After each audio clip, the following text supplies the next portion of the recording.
இயேசுவில் பிரியமான சகோதர சகோதரிகளே, இன்று நம்முடைய தாய் திருச்சபையானது கிறிஸ்து பிறப்பின் அறிவிப்பு பெருவிழாவை கொண்டாடுகின்றது.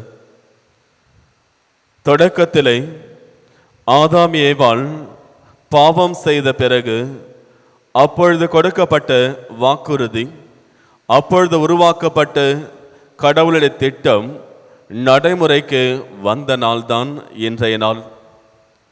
கடவுள் கொடுத்த மனித குலத்தை மீட்பேன் என்ற அந்த இறை திட்டமும் அந்த வாக்குறுதியும் நிறைவேற தொடங்கிய முதல் நாள் இன்றைய நாள்.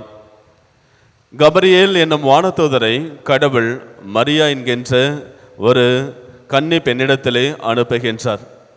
இறைவனுடைய திட்டத்தை அவரிடத்திலே சொன்ன பொழுது அன்னை மரியா அந்த இறைவனுடைய திட்டத்தை ஏற்றுக்கொள்ளுகின்றார். இதோ நான் ஆண்டவரின் அடிமை, உம் சொற்படியை எனக்கு நிகழ்த்தும் என்று அந்த இறைவனுடைய திட்டத்தை தன் வாழ்விலே ஏற்றுக்கொள்ளுகின்றார் அன்னை மரியா. அன்னை மரியா ஒரு வீரமான, கடவுளுக்கு பயந்த, ஒரு நேர்மையான நல்ல பெண்மணி என்பதை நம்மால் அறிந்து கொள்ள முடிகின்றது.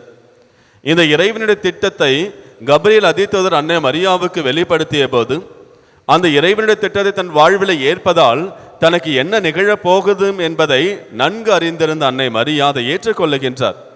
நிச்சயமாக இந்த ஒரு திட்டத்தை ஏற்றுக்கொள்ளுகின்ற பொழுது ஒருவேளை கல்லால் எரியப்பட்டு கொலை செய்யப்படுவோம் என்பதை அறிந்திருந்த அன்னை மரியா, என் உயிரை காட்டிலும் இறைவனுடைய திட்டத்தை என் வாழ்விலே நிறைவேற்றுவதுதான் எனக்கு மிக முக்கியம் என்பதை அதற்கு முக்கியத்துவம் கொடுத்து அன்னை மரியா இறைவனுடைய திட்டத்தை ஏற்றுக்கொள்ளுகின்றார். என் உயிரே சென்றாலும் பரவாயில்லை, என் வாழ்வை முழுவதுமாக முடிந்தாலும் பரவாயில்லை, இதனால் எவ்வளவு துன்பங்கள் துயரங்கள் என் வாழ்வில் வந்தாலும் பரவாயில்லை, நான் இறைவனுடைய திட்டத்தை செயல்படுத்துகிறேன், இதோ நான் ஆண்டவரின் அடிமை, உம்முடைய விருப்பப்படி எனக்கு நிகழ்த்தும் என்று அன்னை மரியா ஆம் என்று சொல்லி இறைவனுடைய திட்டத்தை தன் வாழ்விலை நிறைவேற்ற எடுத்துக்கொண்ட முக்கியமான ஒரு நாள் இன்றைய நாள். இயேசுவில் பிரியமான சகோதர சகோதரிகளை, இறைவனுடைய திட்டம் நமது வாழ்விலே வருகின்ற பொழுது அதை நாம் ஏற்றுக்கொள்ள தயாராக இருக்க வேண்டும்.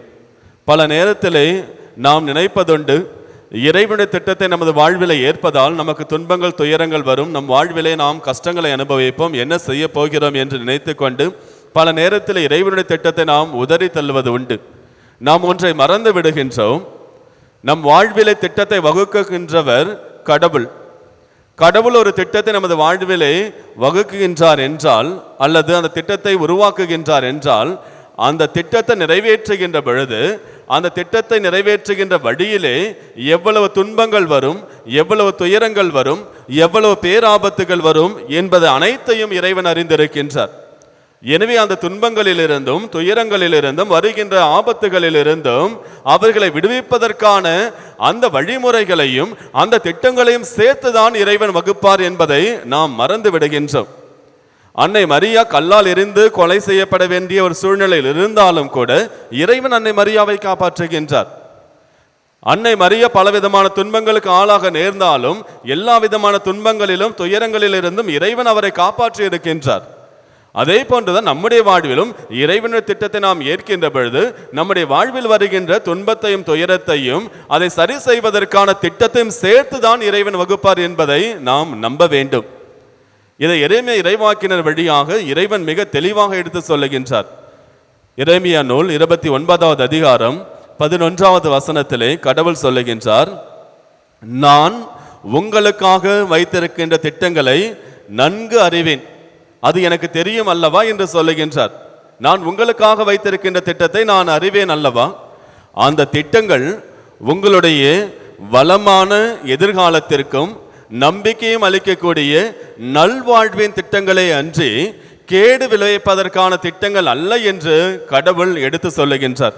இயேசுவில் பிரியமானவர்களே, நம்முடைய வாழ்விலே இறைவன் நமக்கு வகுக்கின்ற எல்லா திட்டங்களுமே நம்முடைய வளமான எதிர்காலத்திற்கும் நம்முடைய வாழ்க்கைக்கு நம்பிக்கைக்கு தரக்கூடிய நல்வாழ்வின் திட்டங்கள் தானே தவிர அவை கேடு விளைவிப்பதற்கான திட்டங்கள் அல்ல.